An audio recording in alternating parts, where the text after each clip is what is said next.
Lanjut lagi, sekarang kita bahas tentang investasi saham. Nah, investasi saham ini dibagi jadi 3. Yang pertama yaitu kepemilikannya kurang dari 20%. Ini dibagi menjadi trading sama non-trading. Nanti kita bahas selanjutnya. Terus ada yang kepemilikannya 20% sampai dengan 50%. Dan ada yang kepemilikannya lebih dari 50%. Nah, kalau yang kepemilikannya 0 sampai dengan kurang dari 20%, itu tidak terdapat pengaruh yang signifikan kepada investi. Nah, investi ini adalah perusahaan yang menerima investasi. Kalau investor adalah perusahaan yang berinvestasi. Nah, penilaiannya itu berdasarkan cost method. Metodenya itu metode biaya atau cost method. Terus, untuk di kepemilikan 20% sampai 50% itu terdapat pengaruh signifikan kepada si investi dan penilaiannya itu berdasarkan equity method. Terus untuk yang lebih dari 50%, si investor ini bisa mengendalikan perusahaan investi. Nah, investasinya ini dinilai berdasarkan parent books. Nah, parent books ini adalah si induk perusahaan. Nanti di kepemilikan lebih dari 50% bakal ada yang namanya induk perusahaan sama anak perusahaan. Nah, di sini apakah induk perusahaan menggunakan cost method atau menggunakan equity method. Nah, pada umumnya si induk perusahaan ini bakal menyusun laporan keuangan konsolidasi. Nah, akuntansi tergantung pada sejauh mana pengaruh investor terhadap operasi dan urusan keuangan dari perusahaan penerbit atau investi. Ini untuk kepemilikan kurang dari 20%. Perusahaan menggunakan metode biaya atau cost method, terus investasi dicatat pada biaya dan pendapatan diakui hanya ketika dividen tunai diterima. Sekali lagi, ketika dividen tunai diterima. Terus, biaya termasuk semua pengeluaran yang diperlukan untuk memperoleh investasi ini seperti harga pembelian plus biaya perantara atau komisi jika ada. Nah, langsung ke contoh soalnya aja. Di sini diilustrasikan pada 1 Juli 2017, Li Ltd mengakuisisi atau membeli 1000 saham si Bill Ltd. Nah, dengan si Li Ltd ini membeli 1000 saham, dia memiliki kepemilikan 10%. Nah, si Li ini membayar per lembar sahamnya itu dengan harga 405 per lembar sahamnya.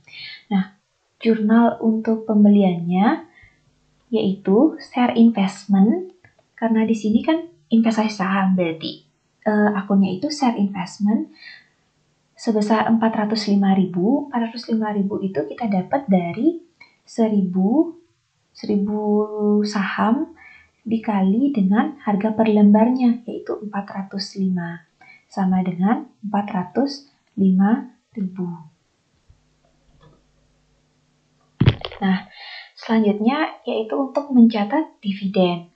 Selama Li memiliki saham, ia membuat entry atau jurnal untuk setiap dividen tunai yang diterima.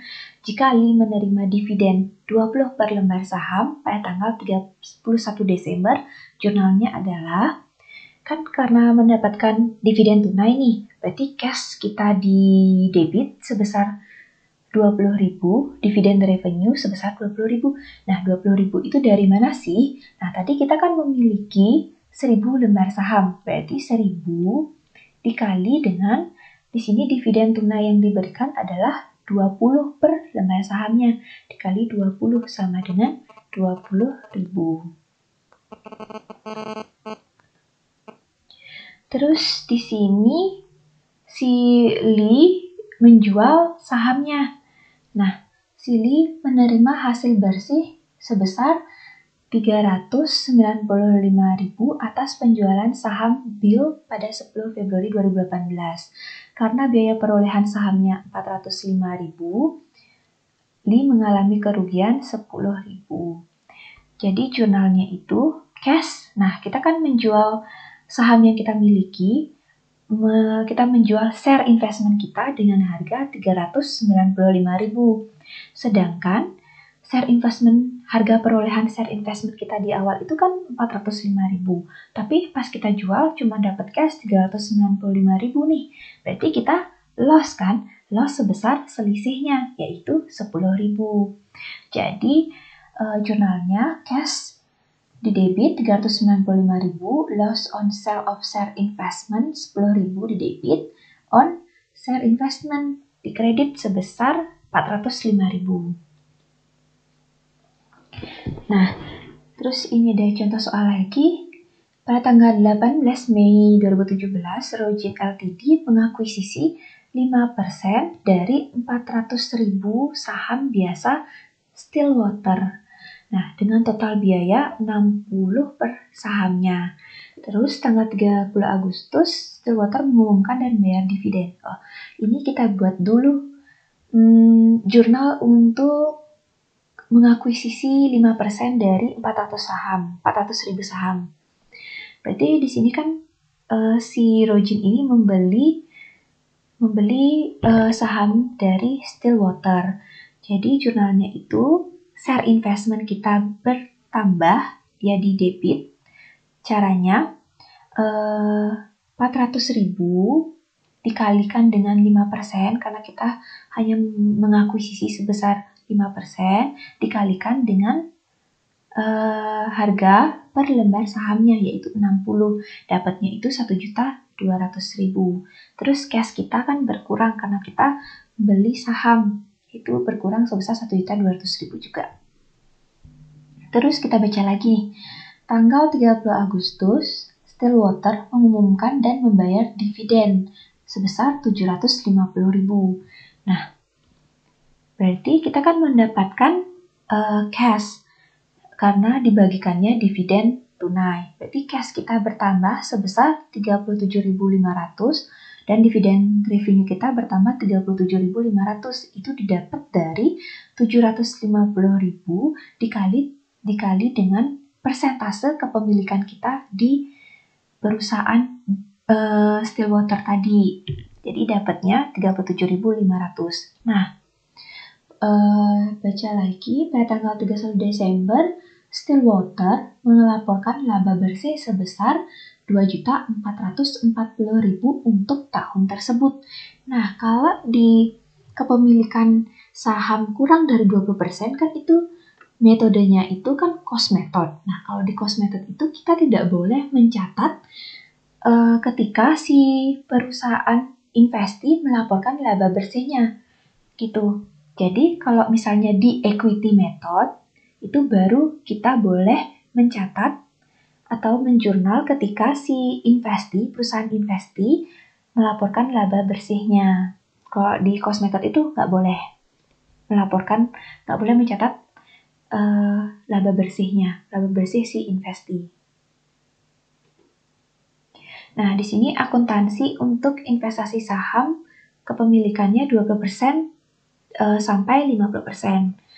Menggunakan metode ekuitas, mencatat investasi pada harga perolehan dan kemudian sesuaikan nilai akun investasi setiap periode untuk bagian investor dari laba bersih perusahaan. Nah, di sini barulah mencatat atau menjurnal laba bersih yang diumumkan oleh perusahaan investee dan dividen yang diterima oleh si investor.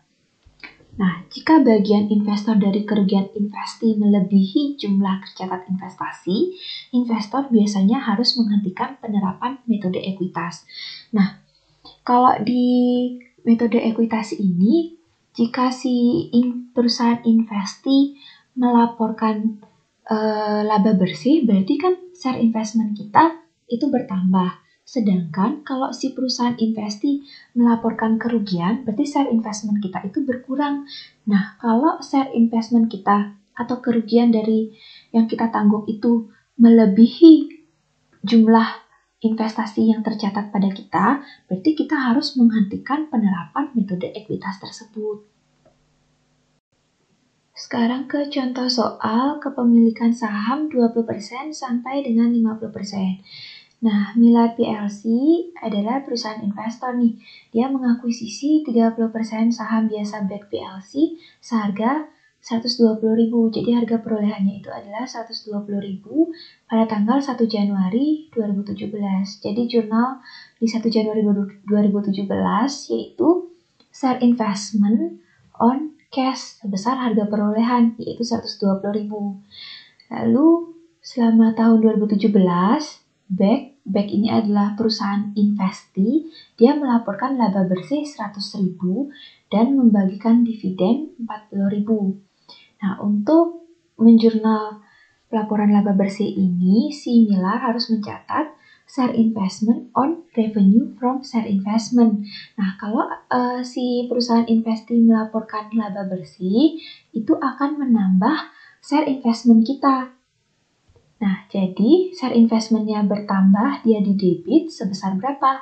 Sebesar laba bersih yang dilaporkan kan 100.000 dikalikan dengan kepemilikan kita 30%. Jadinya 30.000 on revenue from share investment 30.000 juga. Terus pada saat pembagian dividen, si Millard harus mencatat atau menjurnal cashnya bertambah karena dividen tunai dibagikan, cash kita bertambah sebesar berapa? Sebesar 40.000 dividen yang dibagikan dikalikan dengan kepemilikan kita yaitu 30%, jadinya 12.000. Terus yang dikredit itu adalah share investment sebesar 12.000 juga. Jadi pas pembagian dividen tunai ini akan menambah cash si Millard atau cash si investor dan mengurangi share investment si investor. Jurnalnya cash on share investment. Nah, masih sama kayak soal yang tadi. Di sini cuma memperlihatkan ledgernya atau the account-nya. Nah, di sini pada saat kita mengakuisisi sebesar 120.000, share investment kita bertambah. Terus di sini 30.000 bertambah pada saat mengakui laba bersih dari perusahaan investi, dan di sini berkurang sebesar 12.000 karena sudah dibagikannya dividen tunai. Jadi share investment kita berkurang 12.000 di sini. Jadi balance di 31 Desember 2017 adalah 138.000. Terus revenue from share investment kita 30.000 juga. Ini contoh soal lagi, kepemilikan sahamnya 20% sampai 50%.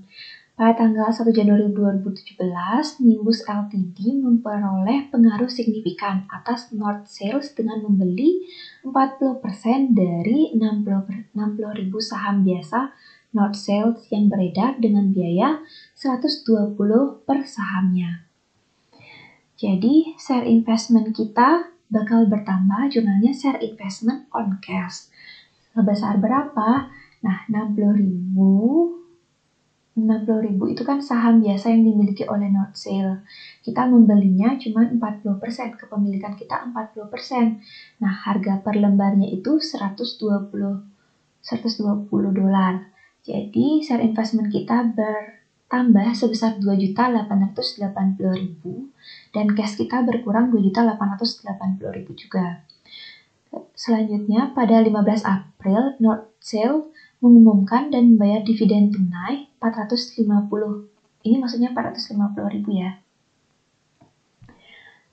Nah, jurnalnya kan karena di sini kita mendapatkan dividen, berarti cash kita bertambah sebesar 180.000 dan share investment kita berkurang karena dividen tunai telah dibagikan. Itu akan mengurangi share investment kita. Sebesar berapa? Sebesar 180.000 didapat dari 450.000 yang dibagikan dikalikan dengan persentase kepemilikan kita yaitu 40%. Selanjutnya di tanggal 31 Desember, North Sales melaporkan laba bersih sebesar 1.200.000 untuk tahun tersebut. jurnalnya share investment. Nah, karena di sini si perusahaan investasi melaporkan laba bersih, berarti itu akan meningkatkan share investment kita sebesar 1.200.000 yang dilaporkan dikali dengan kepemilikan kita 40%, yaitu 480.000. Dan yang dikredit adalah revenue from share investment sebesar 480.000 juga. Nah, ini kita singgung dikit mengenai kepemilikan yang lebih dari 50%. Nah, di kepemilikan lebih dari 50% ini ada yang namanya induk perusahaan sama anak perusahaan. Induk perusahaan merupakan perusahaan yang memiliki lebih dari 50% saham biasa entitas lain. Terus anak perusahaan atau biasa disebut afiliasi adalah entitas yang sahamnya dimiliki oleh perusahaan induk. Terus perusahaan induk pada umumnya menyusun laporan keuangan konsolidasian. Nah, segitu dulu untuk investasi saham atau share investment-nya. Terima kasih.